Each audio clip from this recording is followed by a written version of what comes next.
This is the Detroit Sports Podcast Network.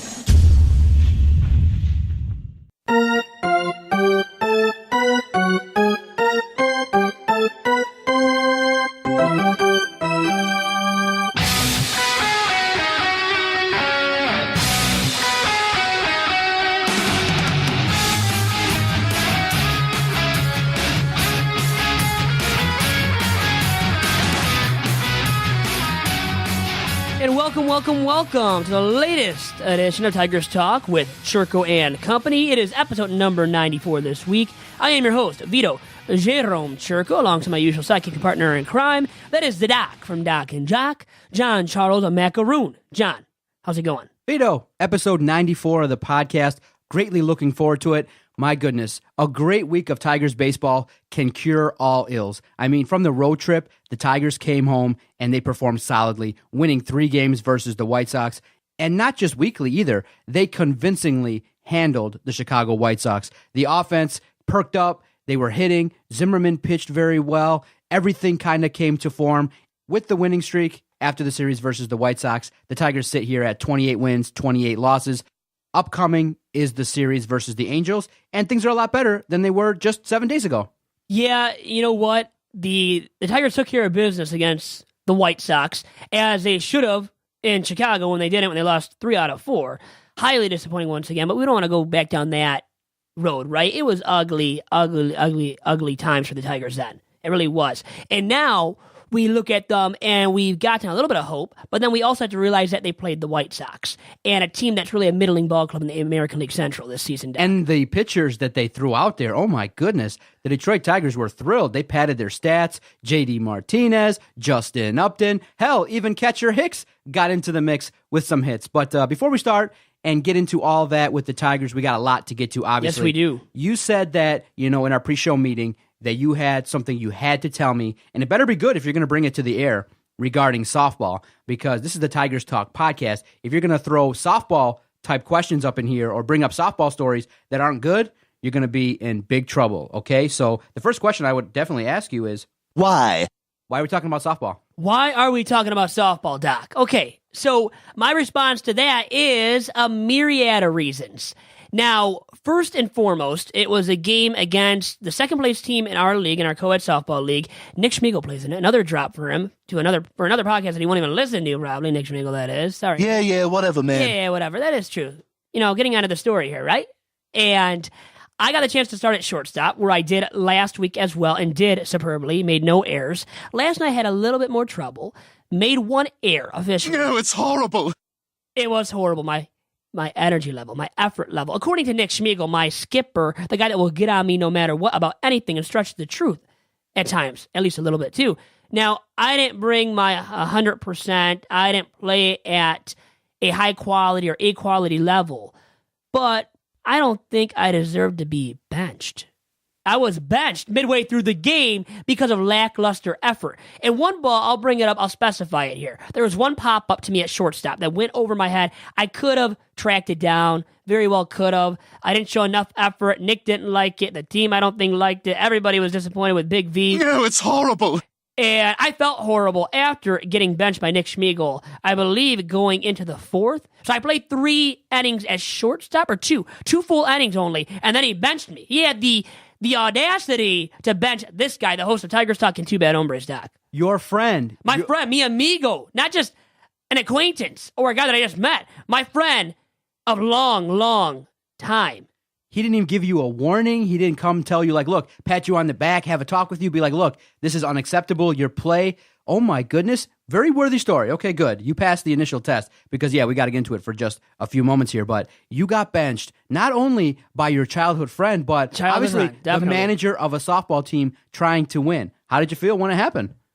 Disappointed at myself more because I know 1 of 2 pop-ups on the infield. The one for sure I would have had. The one over my head, I didn't show enough effort, but who knows if I actually would have caught it. I don't know because I'm not as confident fielding a pop-up as I am with the grounder. I love fielding ground balls. I love it. I'll get in front of it. I'm more than ready to get in front of a ball, to get down and dirty, to allow it to bounce into my chest, to knock it down and make the throw then over to second or first, wherever the base is that I have to make the throw to at that given moment in the game.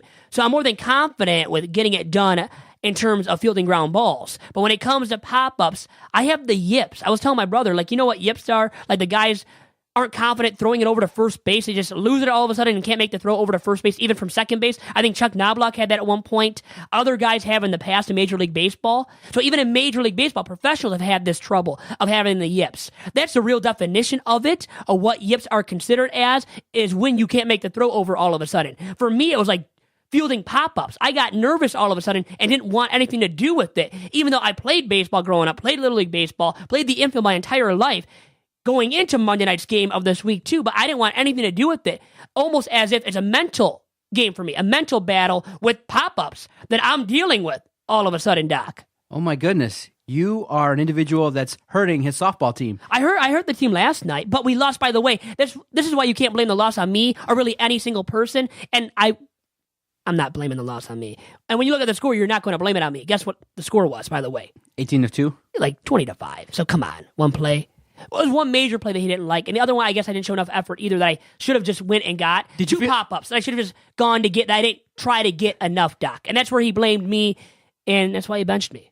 Did you feel at all embarrassed, or were you like, really? How did he tell you? Like, how did this go down? I wasn't embarrassed because did he tap you on the there shoulder? was another guy to come in anyways. No, he just told me on the bench. He said, well, Vito, you're coming up, buddy. Well, Vito, you're coming out, buddy. That's it. You're out of the game. And that was it. That was it for your performance? You're sitting down now. Adam's coming in. This other guy, he came in, took my spot. Now, he was sitting on the bench to start the game because we have 11 guys when at full strength. And he wants to get everybody in. Everybody does play. It's co-ed softball. Come on. Give me a break here, right? Everybody should be playing because it's meant for fun. Now, we want to win, but in Monday night's game this week, we had no chance of winning anyways. So I can't blame myself. Nobody should be blaming me. But I feel that I'm at fault for not bringing my A game in terms of effort level. I should have showed more effort and communication on the infield with my outfielders who were backing me up properly, like my brother. My brother Dominic's on this team as well. And then my cousin Corey, they were behind me. Or actually, Dominic and a friend of mine, that Brennan Quigley, who joined us in the Facebook live chat before this very recording of Tigers Talk, Doc. He was in right field. They both came in, cheated in because the hitter wasn't a powerful hitter. They thought that hitter would end up maybe blooping it, maybe in between the infield and the outfield. So they were cheating in. The thing is, nobody ever called it. I should have at least said, if I wasn't going to take it, which I didn't do, I should have said, well, hey, Dom, or like, I don't have it. Should have yelled out clearly, I don't have it. I never did that, and that fault in communication is on me too, and that's where I take responsibility for my actions. That did not cost the team the game, though. I've never had sex. Is that why I'm talking about it? No. Is that relatable? I'm saying that if you can't perform on the softball field... Oh, then I can't perform in that area either. That area either. That's what you're trying to tell me now. It now comes to, when people say all the time, when Steve messages us on our Twitter page at Detroit Podcast, like, hey, is Vito taking all the DSP money and trying to find a girlfriend? I don't know what to say to him. Like, look, he keeps telling me he's single. I'm not sure why. But each week, as we delve further into your softball career, if you're not confident on the softball field to play all, 7 innings, is it? How many innings do you guys play? A full 7, I think. If you can't play a full 7, how are you going to go a full hour with the with the ladies? Hour? I'm only looking for like 5 minutes. Come on, really? Give me 5 minutes. Well, so now, anyways, how are you going to perform better? How are you going to correct this? Because you're the Tyler Collins of your softball team. Well, I'm not the weakest link. I don't think he was the weakest link. Anyways, don't get me started on that. But regarding how I can improve my performance, Well, you, effort. sir, are pathetic. I was pathetic last night. And to avoid being pathetic once again, which is my aim, totally my aim, well, I got to show more effort. And I got to communicate better with my outfielders. And then if we do that, now, I don't know if we would have beaten that team Monday night, but we would have stood a better shot. And then listen to this, by the way, not to harp upon this softball game all podcast long, but a guy on the other team, he was showing us up. He ended up backpedaling into third base at one point. And trust me, a few of my teammates weren't having any of it. Trust me, I was even boiling up. Because I don't just get riled up easily, but I didn't like that guy either. He was cocky, kind of douchey, all about himself, and he thought he was hot stuff. And you're beating us like that, and you're going to do that then when you're up that. Don't even do it. I don't care what the score is, but especially when it's a blowout, you're showing us up. That's not right. That's uncalled for. That's like an unwritten rule, right? In all sports, it's not to show up your opponents when they're more lowly than you, when they're struggling, when they're getting beaten up. So it made it even more frustrating. And trust me, my brother and I, we talked about it ad nauseum the same night of the game, after the game concluded. We went home. I had a beer, a Michelob Ultra. I don't know what you guys think about me drinking a Michelob Ultra, but it was fine, okay? And we had some thoughts we had to share and get off our chest, our respective chests. And Dominic and I did, I think, a solid job of that. And I had never broken down a softball game like that until Monday night of this week, because they got me going. That team and how they handled themselves got me going that much. My performance, which I know wasn't good enough for me, from my standards too, and then seeing what they were doing, showing us up, that got me going so much. I had to talk it out with my brother. And Dominic, he helped me out. And we all had we each had our concerns. I think everybody has from that game. And now it's just about getting past it, right? Moving on and me improving my effort level and the communication between me and my teammates in the outfield, Doc. No doubt. We will definitely keep tabs on your softball efforts. Yes. But you have to bring it, because your boy cannot bench you. That's unbelievable. You got to perform. You got to play all 7, man. That's what's going to happen. You got to perform, okay? You got to perform like the Tigers did this week coming home. And let's start with this. Avila, when the Tigers came home, called a press conference, and many people were like, interesting timing to call a presser last Friday ahead of the series versus the Chicago White Sox. And now the questions were obviously asked regarding, the timetable, if there is a decision, or have there been talks regarding when the timetable will be, if the Tigers are going to sell. And he kind of said, no, we're not looking at that. We're looking at trying to improve the performance. And the first thing that he said to me that was impressive was, look, I'm not satisfied where we're at. Nobody is. And I think what he was doing was he was trying to set the tone, speaking to the ball club through the media. And what he was able to do was, in my opinion, was effectively reach some of these players and say, look, your performance last week was not good enough. The excuses that were made regarding being tired, however they were delivered, whether it be television, the radio hosts, the manager, the players, he said, look, that excuse is not acceptable. We cannot take it. And he said, look, we have to perform better, and there's no real timetable to sell. We're just going to go out there, and we believe that we have a winning ball club that can make the playoffs. And I really felt like it was a jolt given to the entire organization, all the players, and they went out and they performed. Now, yes, they did play against the White Sox, but the White Sox had taken, I believe, 3 or 4 just, a week prior. So the Tigers looked a lot better. The starting pitching was a lot better. Everything kind of came to form in that week. And I just look at it and I say, it started with the general manager by addressing the media. He did a great job. He doesn't do it too often, but in this situation, when he did come out and speak, it was the right thing to do. Well, yeah, because he's tired of the excuses as well. The Tigers saying that they're tired. Brad Ausmus notably being the one that says that they're tired when he's the skipper, trying to guide them in the right direction and making excuses for a team that has a myriad of problems. And I brought it up on last week's episode and why I was so irate about Ausmus making those comments of the team being tired and it being a brutal road stretch. Well, guess what? If they would have been winning on that road trip more often than not, he would have never made the excuse of the club being tired. Remember that too. And Avila coming out and saying what he did to address the ball club's issues of late, I like that he did do that, because I think he has the responsibility and or at least the right to do that as the club's general manager, Doc. Were you impressed by his talk? And did anything that he said stick with you regarding maybe being tired or the timetable, if the Tigers are going to sell? Did anything that he said stick with you, or did you take note of anything that he said? The point that other teams go through injuries too and rough stretches, and they adjust and get through those stretches because they're good ball clubs. The Tigers haven't proven that yet this season, still after sweeping the White Sox in a 3-game series at Comerica Park over this past weekend, where Upton delivered a walk-off home run to complete the sweep. I was at Saturday's game, by the way, with Dominic, my brother, and my dad, Jerome Chirco. We were all there to take in the beautiful action on Saturday at Copa, and Dominic was heavily rooting on his White Sox as usual, right? I mean, that was expected, but he didn't see a very good performance out of his White Sox on Saturday, nor did he really see a great performance out of the Chi Sox for the entirety of the series.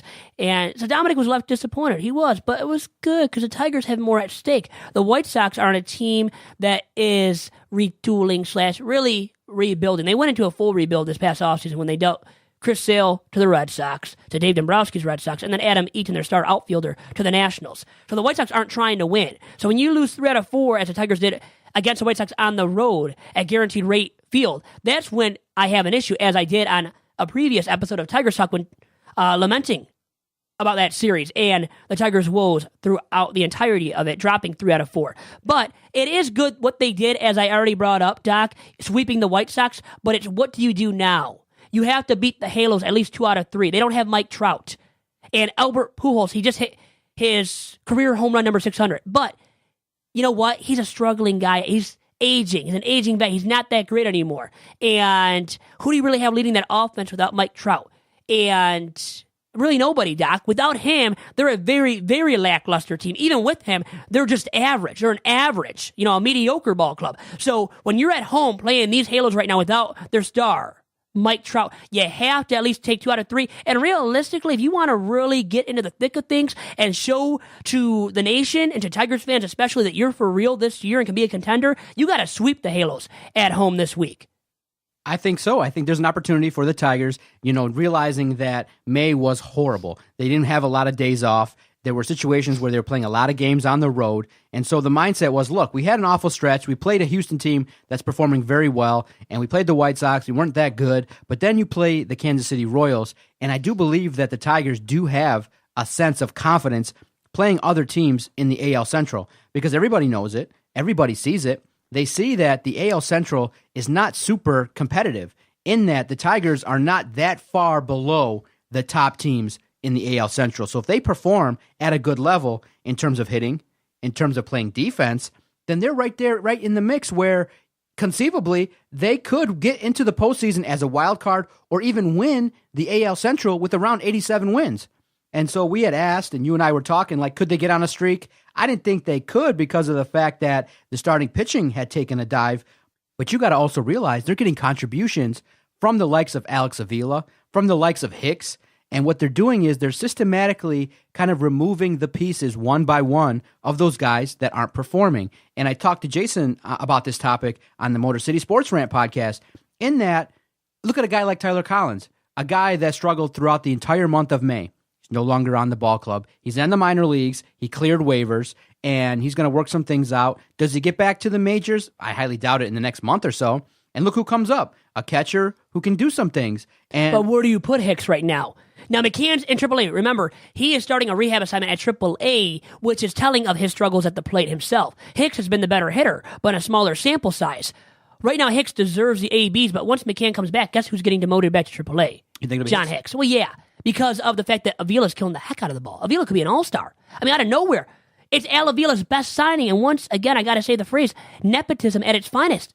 I definitely want to hear from Alex Avila. The Tigers had a 10-1 victory over the White Sox. Let's hear his comments on June 3rd after a great victory in which he homered and doubled in that performance. All right, John, thank you. Alex, 10 runs in the first 3 innings yesterday, 4 runs in the first 6 runs in the first 4 innings today. I'm starting to lose track. You scored so many in the first 2 games of this series. It's a lot easier to play this game with a lead, isn't it? Well, it is. It makes it a little more comfortable with the pitcher out there when you have a lead. And today we were able to get a couple of balls up and take advantage of some of the mistakes that he was making. You were able to get another one up this afternoon as well. You just continue to torch your former team. Is there any extra satisfaction tied to that? No, I just enjoy winning.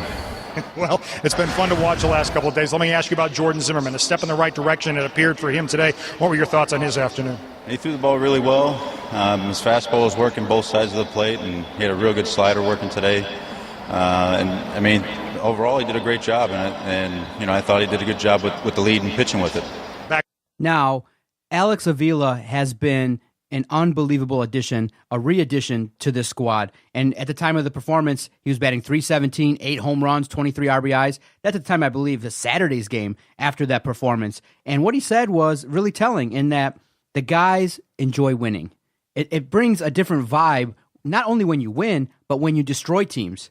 And so a guy like Alex Avila is destroying the baseball. Do you feel like maybe the first time that he was let go, that it was justified? Or do you feel like maybe this go-round, it means more to him? How do we explain what's been going on with Alex Avila and his resurgence this go-round? Is it because he's technically the backup?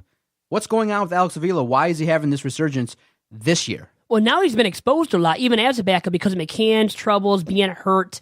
So Avila has played a lot, even at first in the place of Cabrera. So we've seen him play first, play catcher. He's been great in both aspects. Now, the thing is, I think they let him go originally when they decided not to re-sign him after 2015.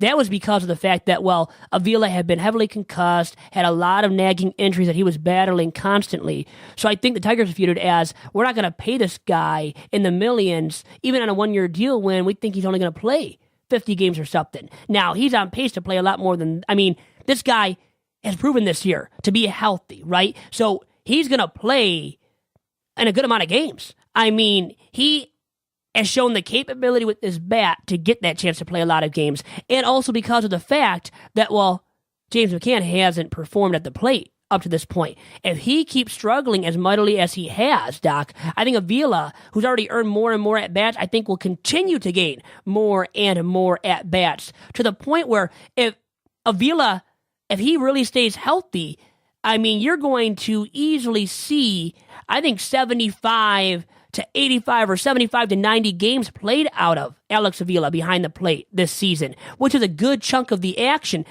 And that's a lot of games for him to catch at the state that he's in his career after all the injuries that he's gone through, plus his age as well being taken into account. So is Avila worth all that happening? Is it worth it to put him through all that this year?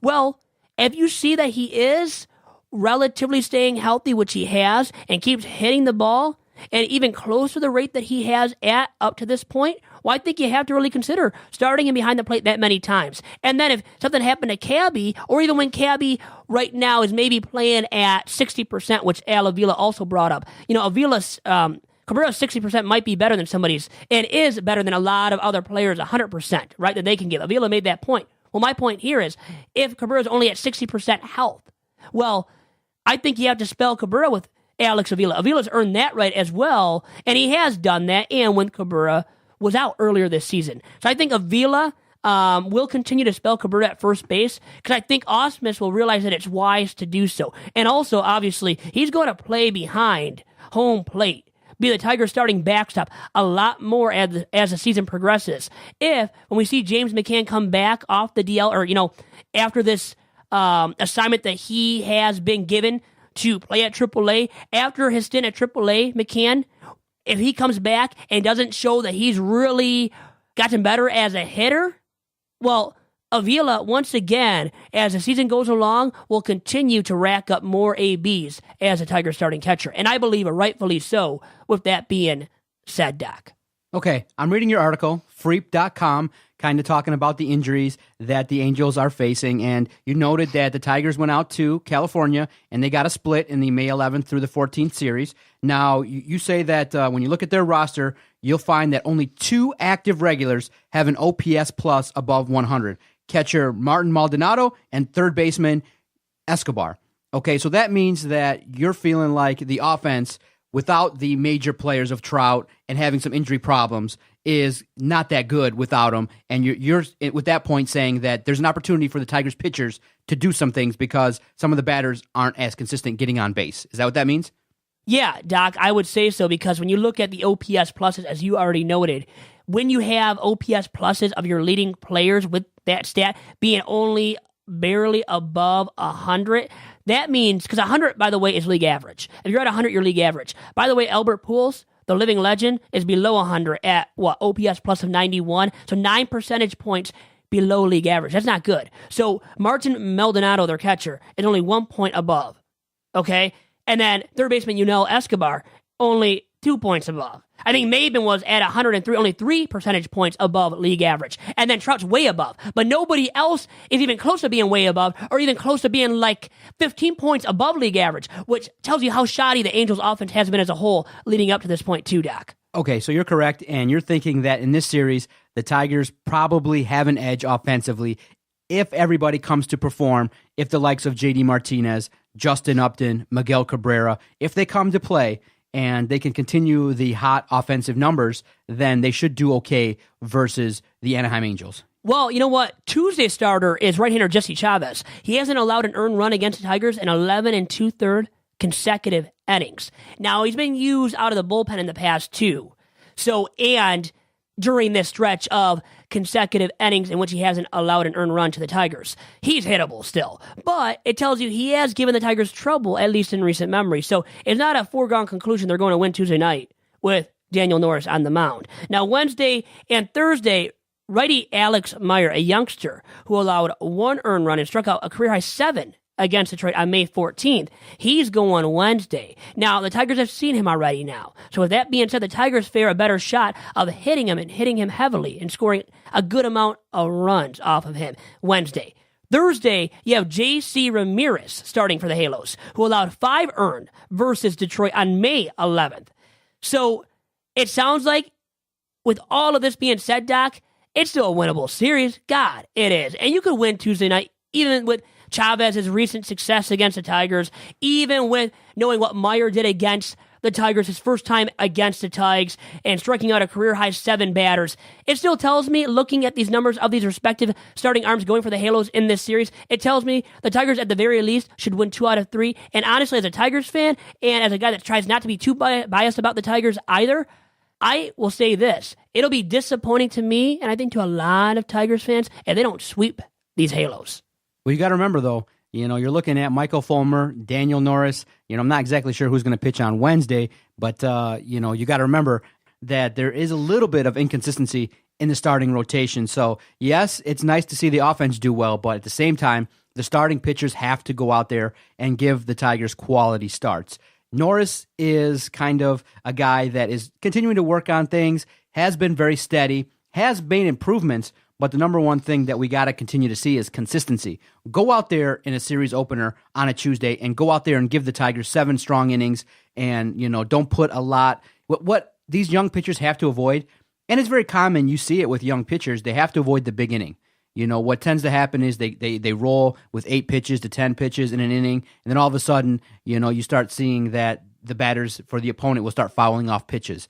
The pitch count gets elevated rather quickly, and that's when the walks maybe kick in, or that's when the starters kind of go awry a little bit with their control. So I'm looking for Daniel Norris to go out there and have a solid performance versus the Angels. I want to see a quality start out of him, set the tone, and get this series off correctly. Well, it's very key for him to start off the series in the right manner with a Tigers W Tuesday night, which I expect them to get. I really do, and really at this point, I'm going to say 2 out of 3, just to play safe. But once again, I would be highly disappointed if the Tigers don't sweep this series against the Halos. All right, let's take our first time out, second half of the podcast. I'm looking forward to the conversation a lot of people are having regarding Miguel Cabrera and Albert Pujols. Obviously, because Pujols hit a milestone, we'll talk about that. And I want to talk about, and feature somebody that actually performed and helped the Tigers in the last week. Australian pitcher, reliever, Warwick Saupold. I want to get a little sense of what you know about him, and can he continue this? Because what have we been asking for? Hell, Tony Paul did like a 2,000-3,000 word expose detailing what the hell happened with the bullpen going back to the history. The bullpen has been dissected, and it almost needs to have a documentary regarding this Detroit Tigers bullpen. People are looking at, how do we get to this point? But if we find a reliever that can do some things, hell, even if it's against the White Sox, we'll take it. And I want to talk about him and see what you think, what your thoughts are about the newest Tiger reliever that has come in and done some things. So stay with us. Second half of the podcast should be just as good and entertaining as the first on the Detroit Sports Podcast Network. Doc, as you know, we have recently partnered up with the Detroit Sports Commission. And guess what, guys? Since 2001, the Detroit Sports Commission has applied its expert touch to marketing and to selling in the Metro Detroit area as a marquee destination for regional, national, and even international amateur sporting events. And through the Detroit Sports Commission's help, these events have attracted thousands of visitors and pumped millions of dollars into our local economy. It is why Detroit is now not only the place where champions are made, but also the place where championships are played. So, to find out more about the Detroit Sports Commission and all of the events they're bringing to our region, follow the DSC on Twitter and on Instagram at DET Sports, and check out their website at DetroitSports.org.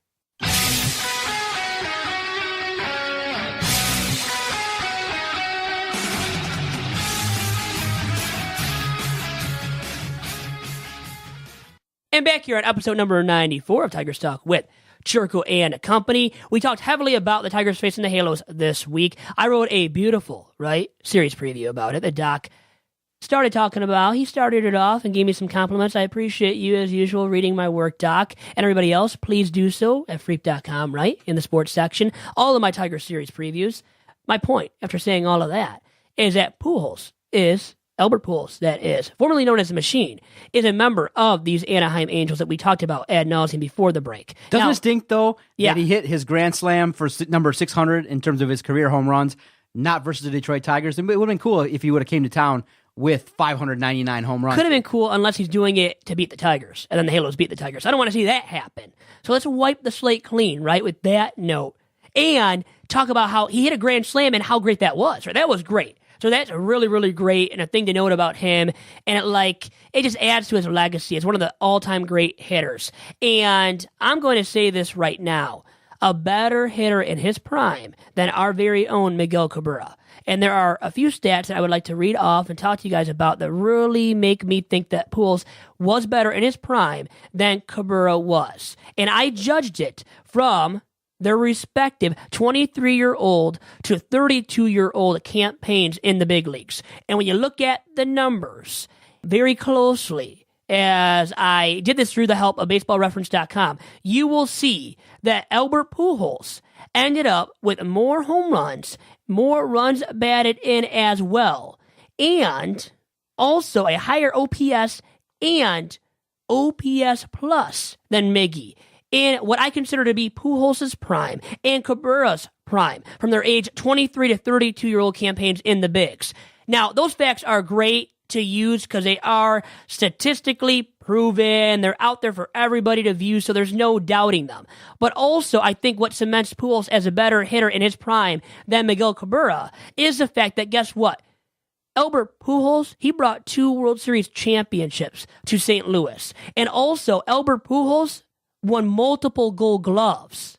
Miguel Cabrera cannot say that. He's never won a Gold Glove, and guess what? At this point in his career, he's not going to come anywhere close to sniffing a Gold Glove at first base. Now, Pujols has been relegated to designated hitter duties because he can't play in the field himself anymore. But I consider him, and I think everybody does that watches baseball nowadays, Doc, considers Pujols to be past his prime, and probably long past his prime. He'll put up the big home run numbers still, maybe the big runs batted in numbers, but when you look at the grand scheme of his productivity, his OPS, and his OPS plus, especially his OPS plus this year, it's 9 percentage points once again below 100, which means below league average. So right now, obviously, Cabby's a champion, but I know we were comparing those two greats back in their respective primes, and you would have to say that the greatest hitter between those two guys that are heavily regarded as the 2 greatest hitters of this, last decade, of this generation specifically, Pujols is the champion of the 2, in my opinion. Now I'm scouring the internet. I'm looking at reddit.com. Here's some of the comments that have been made because people have been debating this for a better part of the last couple months. And people are saying that, look, Miggy was the best hitter of this era, but Pujols was among the best hitters of all eras. Miggy was the best for 2 to 3 years. Pujols was the best for 5 to 6 years, and even in his decline is still above average. Others have said that Pujols had 7 straight 8.5+ WAR seasons, 10 straight seasons batting above 300, 3 MVPs, 2 MVP runner-ups, 600 career home runs. Others have said, right now, I'd rather have Miggy, but that's only because he's younger. Both in their prime, no GM with a pulse takes Miggy over Albert. Albert's peak rivals pretty much any player in the history of the sport. Miggy was fucking tremendous. Sure, first ballot Hall of Famer, but he still fails in comparison to Albert. That is how good Pujols was. And that's been the sentiment of a lot of fans that have been messaging us on our Twitter page at Detroit Podcast. Look, if you want to have the debate, you can have it. We'd rather have Miggy right now, and thank goodness he's contributing to us. But if you want him in their prime, who was the better hitter? Many people will say when Pujols was with the Cardinals, he was among the most feared hitters in all of baseball. So many people will say that, but do you feel like the decline that he's had with the Angels since he's come over has hurt his legacy at all because of the fact that you hear about him, but he's not the superstar that he once was, no doubt about it. But really his prime consisted of the majority of his St. Louis Cardinals seasons until only his first year in LA. Only his first year in LA is where I still consider him to have been in his prime during his days wearing a Halos uniform. So for me, right now, and starting with year number 2 in which he was a Halo, he wasn't in his prime anymore. So I only consider years once again from 23 to 32 for Alberto Pujols, the machine. And you'll see 23 to 32 in years of age for Albert Pujols, that spans from 2003 to 2012. Now, when you look at Miguel Cabrera in the same sense, that spans from 06 to 2015. The majority of the seasons were spent in Motown. So it's after the season in which the Marlins won a World Series title with Miguel Cabrera, then young and playing left field. Remember, he could play left field. He did with the Marlins back then when they won it all in 03. So I'm considering Miguel Cabrera's prime to be from the last 2 seasons in which he was a member of the Fish of now Miami to 2015 with the Tykes. So if you consider that, even though he was great last year in 2016, Miguel Cabrera that was, when you consider that to be Miguel Cabrera's prime, his numbers are lacking in terms of the face-to-face or head-to-head comparison with Albert Pujols. So in my opinion, it is clear-cut that Pujols was the better hitter in his prime than Miguel Cabrera was in his prime. Okay, but at this point in time, you would agree that you'd rather have Miguel Cabrera right now. That's clear-cut as well. Oh, yeah. You don't think that Miguel is going to have a decline maybe even next year at all, because he's still doing okay. Obviously, his numbers are not as monstrous as they have been. Many people are concerned regarding his injuries. But don't you think he's living up to his end of the deal in terms of the contract that he signed? He has over the majority of the seasons, but now when you look at his numbers this season, no. He's not worth what he's getting paid when his OPS is only at 811 going into the game tonight, which is, the night of this recording, Tuesday night against the Anaheim Angels. You would have to say he's not performing up to par enough to say he is meeting the demands of his contract. No way, Jose, because his contract pays him way too much money for a guy that is 34 right now. And what are we going to get out of him? I think starting with next season, Doc, you have to start really being concerned about what you're going to get productivity-wise on a consistent basis out of their first baseman, their all-star, and their Hall of Fame first baseman, Miguel Cabrera. Okay, do you see the current crop of hitters even reaching these heights like Mike Trout, Bryce Harper? Because there's a lot of young offensive talent, but do you see them reaching the heights of an Albert Pujols and a Miguel Cabrera? Now, these two enjoy the conversation. They go back and forth, and they're both very humble guys. They both recently spoke to USA Today and both heralded each other, where Miguel Cabrera said, look, Albert Pujols is unbelievable. There's no one like him. And Pujols said in regards to Miguel Cabrera, dude, that guy is the best right-handed hitter of all time. So they both have respect for each other. They both enjoy the debate, but they're both very humble dudes. But do you see any of these young, up-and-coming hitters resemble Pujols or Miguel Cabrera? Not big-time power-wise on a consistent year-to-year basis. Now, Miguel Cabrera never really had the power numbers or has had consistently like big astronomically high numbers as Albert Pujols truly did during his prime. So Pujols is a better all-around power hitter, pound for pound, than Miguel Cabrera. Now, Trout and Harper are very intimidating hitters, but consistently hitting long balls, you would have to give the edge to Bryce Harper in that conversation, but then you have to also bring up the fact that Harper's been injured and Trout not as much, but Trout's not as big of a home run hitter maybe as Harper can when Harper's truly healthy and going right. So between the two of them, I don't see either of them reaching 600 career home runs as Pujols just did against the Twins over the weekend, but Trout might have the better capability just because he's been healthier over the long term, at least at the tender age of 25 as he is right now.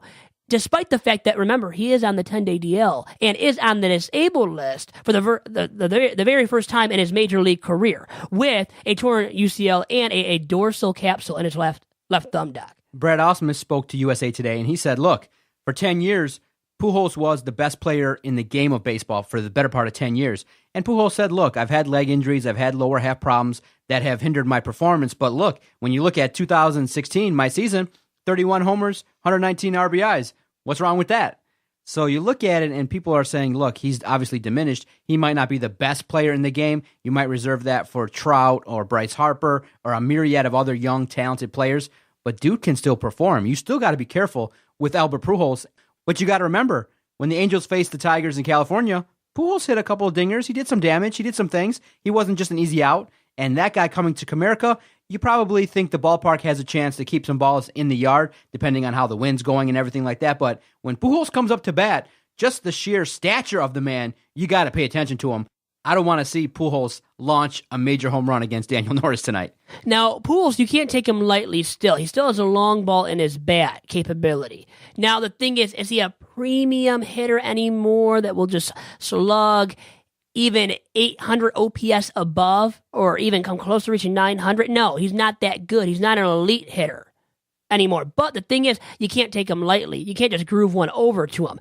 Thing is, though, my other point with all this being said is he can't be the one to lead your offense. So either when he's the one leading your offense at this point in his career, that means your team is in bad, just deep, dirty waters, right? I think you can say that. It's like it's in a pile of doo-doo because that's where the Halos, even though their record doesn't show for it and they have maintained steady run for second place in their division. They're in second place right now in the American League West. Despite all of that, Doc, they're really in doggy doo-doo, sitting in a big pile of it when you consider the fact that Albert Pujols is, their leading slugger perhaps without Mike Trout in the lineup. That is especially. So you know what everyone's looking forward to this entire series. Warwick Saupold versus Albert Pujols. Who'll have the edge this week? Yeah, big time debate and matchup there. Everyone's going to buy tickets downtown this week to see Australian Warwick Saupold. What do you think of the guy? Because obviously last year he came up, and when he first came up, I'm not going to lie, I made fun of him. I'm like, God, here's another guy the Tigers are trying to shove down our throats, and his first couple performances weren't that great. And he was sent down. There were issues. And I'm like, okay, he's still in the minors, still trying to perfect his craft. And when he was brought up again in 2017, I said, oh my God, here we go. This is going to be another epic disaster. This is a guy that can't do the job. But in the last better part of this call-up, he's done okay. In the last 7 days, he's done some things, gone out there and given the Tigers a chance. And when JV had the groin issue, whether it be, due to performance or off-the-field fun. Off-the-field performances, maybe that were too strenuous for the man at his age because, anytime that you're around Mrs. Upton, I would probably have some groin issues as well. You would, for a variety of reasons. It can't be detailed right now, correct? On Tigers Talk. Of course it can. Let's have sex!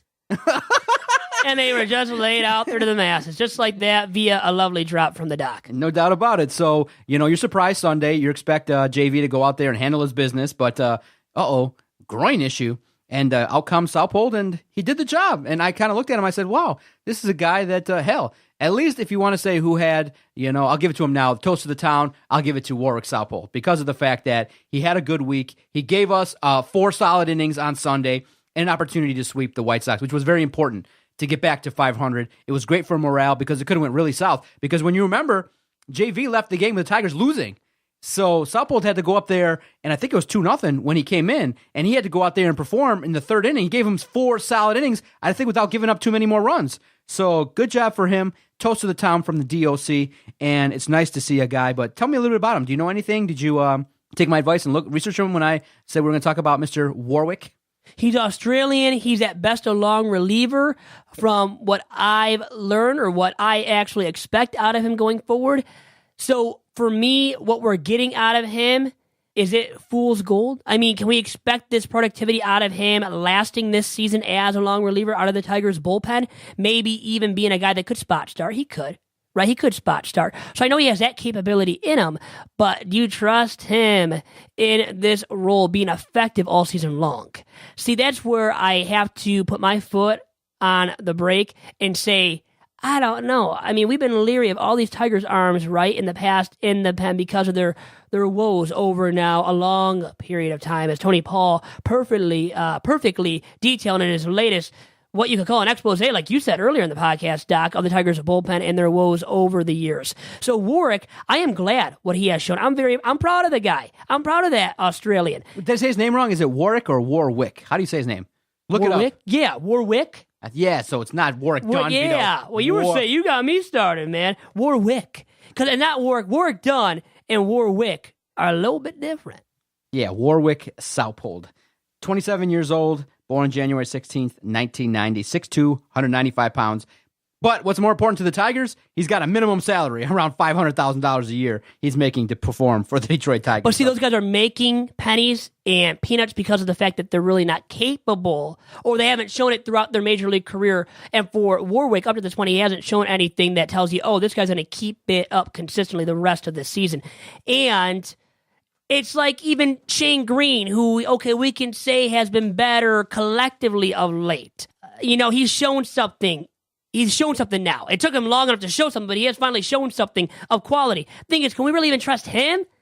who has shown a little bit more in the majors than Warwick has in his major league career, we can't trust Shane Green really getting it done long-term this season either. And it leads to the theme of the Tigers from this season, last season, the year before that, for many, many seasons in a row, that the Tigers bullpen can't get it done in a late game, late inning situations. Oh, here we go. Right? It puts me on my soapbox, right? The old tired act and theme of the Tigers is their weak bullpen, especially late in the game in tight ball game situations where, well, specifically it's a high leverage situation, and meaning the game is on the line. It's a 1 or 2 run game or a tied ball game. And are we going to, after, all that we've seen out of Shane Green, are we really going to trust him all of a sudden getting it done in a high leverage situation in the last month of the season? Let's say when there's vital games being played for the Tigers to determine whether or not they make the postseason in 2017? I'm going to say nada. Yes, I suppose you're right. Yeah, you do suppose I'm right. I think every single Tigers fan supposes and actually, truly, and strongly believes that I'm right regarding that. All right, Vito, as I sit here enjoying these fresh roasted peanuts, this month is going to be very important for the Detroit Tigers. Avila is going to look at this squad and make a determination whether or not he's going to sell off these pieces. They have pieces that could be sold off. We've had the debate quite a bit, but in thinking about it, I do believe that this group is a tight-knit group. They have the capability of performing, but in the end, will they end up living up to what Avila wants? Will they end up keeping, everybody together? I don't really think so, but you're starting to see it. Ian Kinsler in and out of the lineup. JV starting to get a little bit nicked up. Miggy needs a couple days off here and there. It seems like the Tigers are kind of walking a tightrope, and where they are now, as of this recording, 500 ball club, I expect them to kind of be like this each and every week, but it's going to be a fascinating month. The next 4 episodes as we approach number 100. Hell, by the time we record that episode, this Tiger team might be disintegrated. It might be disintegrated before we hit 100 episodes of this podcast. I view the Tigers like this, that as the season goes along and they keep hovering around 500, I really believe that they're going to entertain the idea of selling off veteran pieces from their ball club more and more, and actually will pull the trigger on some deals involving some major league pieces, because they will view it as the best case scenario for the Tigers moving into 2018 and beyond. Now, really, really quick here, Doc. We didn't mention Jordan Zimmermann and what he did really in depth against the White Sox, a team that once again is a team that's going to hover around 500 all year long, more than likely finished well under 500 too. But still, getting it done with 6 innings pitched, 1 earned run only, and guess what? For Jordan Zimmermann, he's been so bad that was only his 3rd quality start of the 2017 campaign. But we have to give it to him, give him some credit that he did actually get it done in a very, very quality fashion against the White Sox, Doc. Who's your buster of the week? My buster of the week? God, that's a tough one. My buster of the week, Verlander for getting hurt? No, but actually it would be Matt Boyd. We didn't talk about him either. Demoted to Triple-A because he's been struggling mightily. It leaves the Tigers in a bad situation rotation-wise, because without him, with Zimmermann still being off and on good and more bad than good, much more bad than good, obviously, throughout the course of the season. And I expect that going forward out of Jay Zim. So with that being said, Boyd being in Triple-A too, the Tigers have a 3-man rotation realistically in Norris, Fulmer, and JV, in my opinion. Because you can't count upon Buck Farmer to keep getting it done, or Warwick coming in and spot starting, or somebody else coming up from Triple-A. Even, if they called up Anibal Sanchez, which they won't, and they might later on in the season, but they won't right now. But you can't count on those guys to come in and to effectively pitch every 5th day in the Tigers rotation. That's why, for me, they're in a big-time predicament with Matt Boyd being in Triple-A, because he has struggled and deserved to be demoted to Triple-A. Hopefully, he refines his craft, finds his groove, gets back to the majors, and can be that effective number 4 for the Tigers this season. Because I still have my doubts, big-time doubts, as I think the whole entire Tigers faithful does, about Jay Zim being that effective number 4 every 5th day. Okay, great podcast, sir. Looking forward to this week of Tigers baseball. At least it was nice to talk about some positive things and have a good old chat regarding the Detroit Tigers. Where can people find your work here and on the internet? On Twitter, at Vito Jerome, at the Free Press, and in the sports section specifically, writing about the Tigers and series previews throughout the season. Also, for the Detroit Athletic Company blog, I pen a piece every other week. And then also via this lovely platform that is the Detroit Sports Podcast Network. On Twitter, at Detroit Podcast. And online, our website is, what is it, Doc? I know it. DetroitSportsPodcast.com. So find us there, and then this podcast via iTunes, Podomatic, Stitcher, so many darn different outlets that we have to offer to you, so you can listen to every single week's episode of Tigers Talk. That's a bit much, don't you think? A lot of jobs, Vito. A lot of jobs, probably a bit much at times. And I didn't even include that I help out with Top Cat Sales. I'm helping out with the Detroit Sports Commission, our great partner now in the Detroit Sports Commission. And we thank them for signing on with us once again. And we thank all of you for listening to this fine edition of the podcast. Adios to all.